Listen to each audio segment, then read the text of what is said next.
going to build a Tagelharpa. So, the first thing I did was head over to my grandparents' old shed. He owned quite a lot of tools and materials over his life, and he was massively into all things DIY and crafting. I unfortunately did not inherit these traits, as you'll probably find out as this video progresses.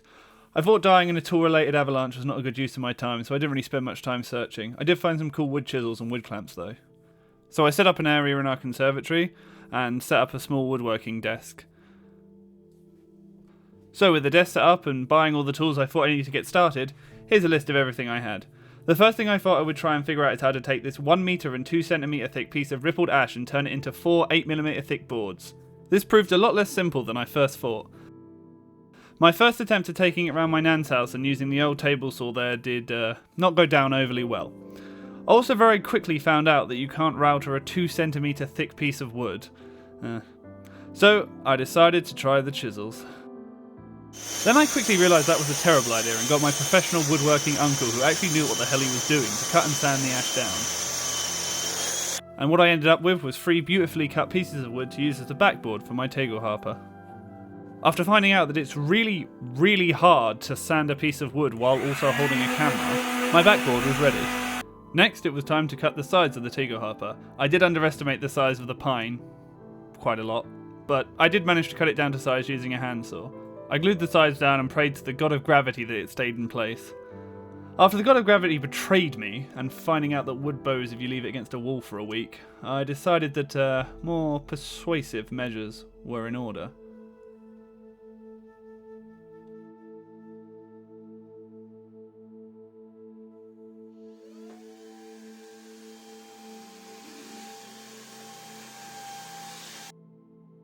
Okay, so after clamping everything down and gluing everything, then using some pine as a type of binding on the inside of the instrument, I had successfully managed to make half a box. After adding some pine to the top and bottom of the instrument, although the top later changed to ash, as I thought ash would support the frame better than pine. And speaking of the frame, I had a piece of oak that I was going to use to make a frame. As you can see, I used extreme precision and accuracy in taking my measurement. I also used this absolutely terrifying chop saw that I never actually used again after this. Now I look back, I'm pretty sure that's not meant to be sparking. Do chop saws normally spark? I don't think that's... Are they meant to spark? So after surviving my dance with literal death and quickly rocking out to some 2 Steps from Hell, I again used exact, precise and extreme measurements an astrophysicist would in fact be proud of.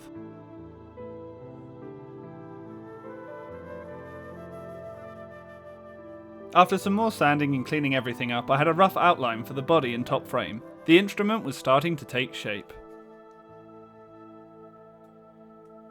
So I moved on to the top of the body, and more specifically the soundboard.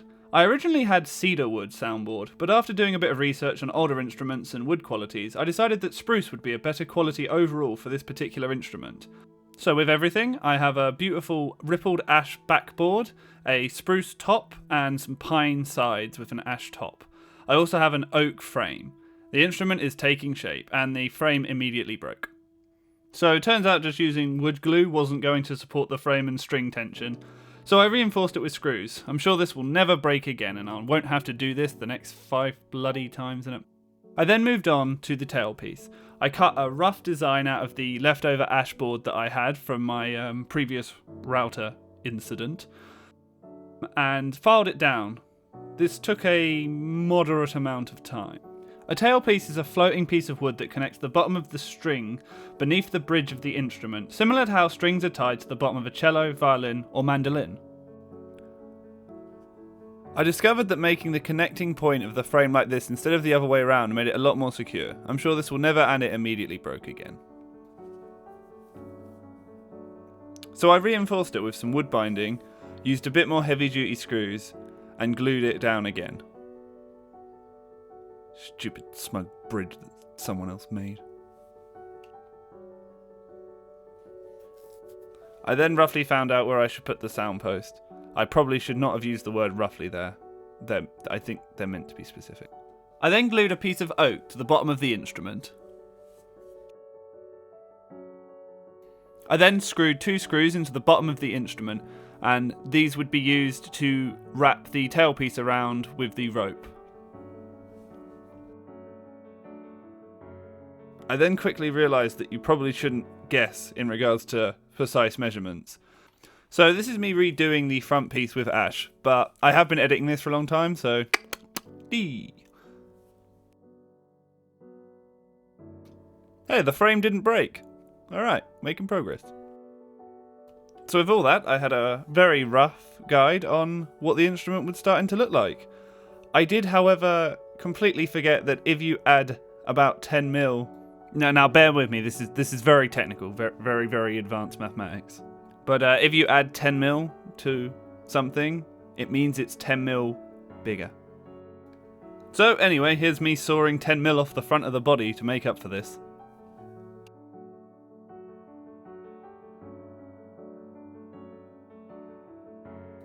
And with this, I had roughly put everything together. The spruce overlapped slightly, but that was always the plan, as I was planning on sanding it and sawing it down. Anyway, here's my friend Marcus telling me he doesn't think I can record this video while video chatting him on WhatsApp. That would be impressive double use of the camera. I'm not sure if we could do that. It could. And now it was time to put everything together.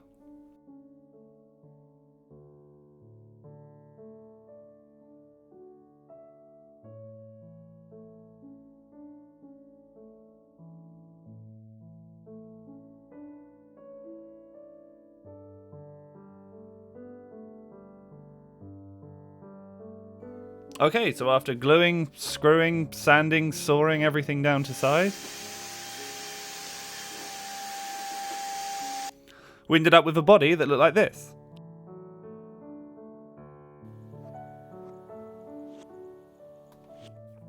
So next I cut a quick sound hole. I just did this using a drill and then I filed it back.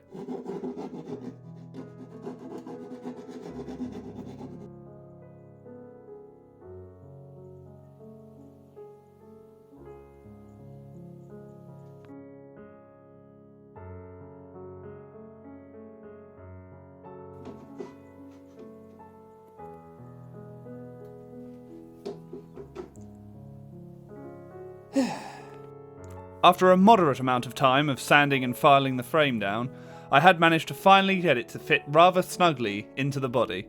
I was pretty happy with how the Tagelharpa was shaping up.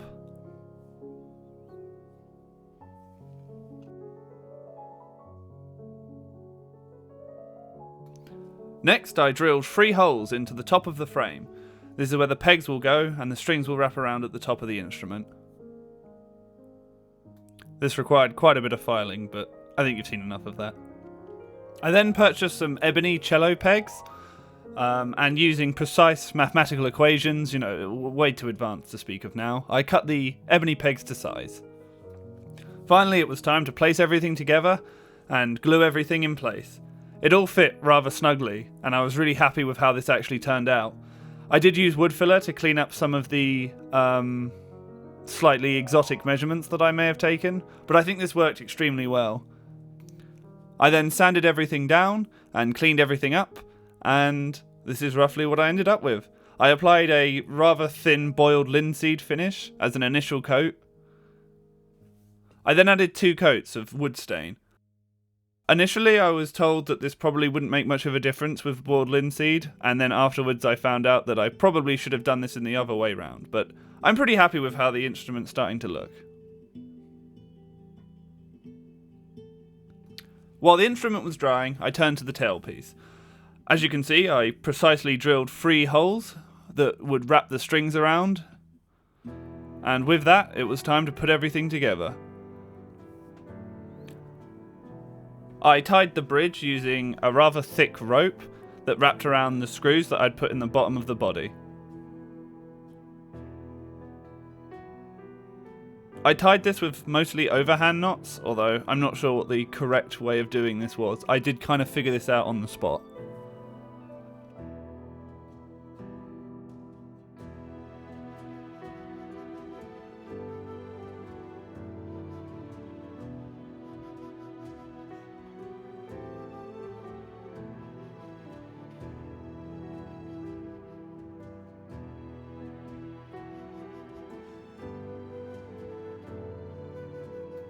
I did have a little bit of an issue with the horsehair strings. I was struggling to get them into the holes, and they tended to fray. They were quite hard to work with in general, but after a bit of experimentation, I did manage to get them to stay in place. And with everything put together and the instrument complete, I'm super excited. I forgot to make a bow. So after heading to my local forest and getting some pretty angry looks from all the dogs whose stick I just stole, I managed to find quite a naturally bowed piece of wood.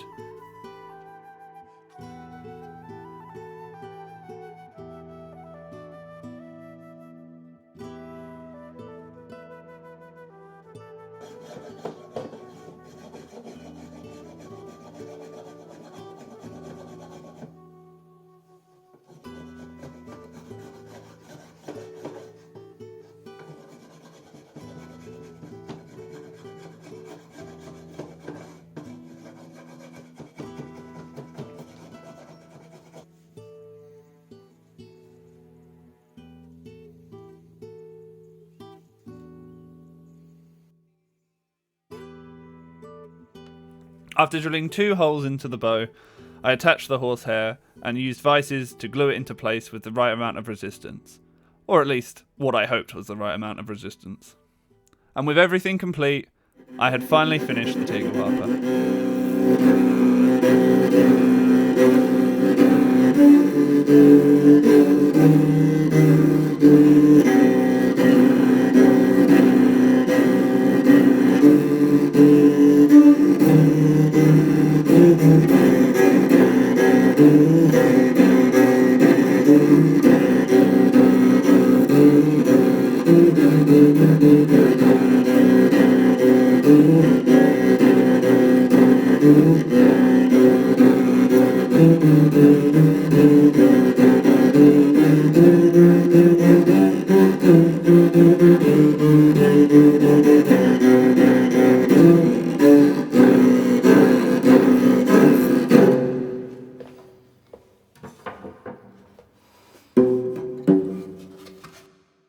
I want to give a special thank you to Johannes, who offered me some great advice and information in regards to wood and different tonality and what is traditionally used in other instruments. You're awesome, my friend, and I hope you enjoy the new music and my woodworking ability did not offend you too much. If you enjoy this content, please do consider subscribing. As I said in my previous vlog, I have 2 full albums I'm working on, including a major project with my friend Marcus Warner, so I can't wait to share that all with you. Stay safe and happy, people.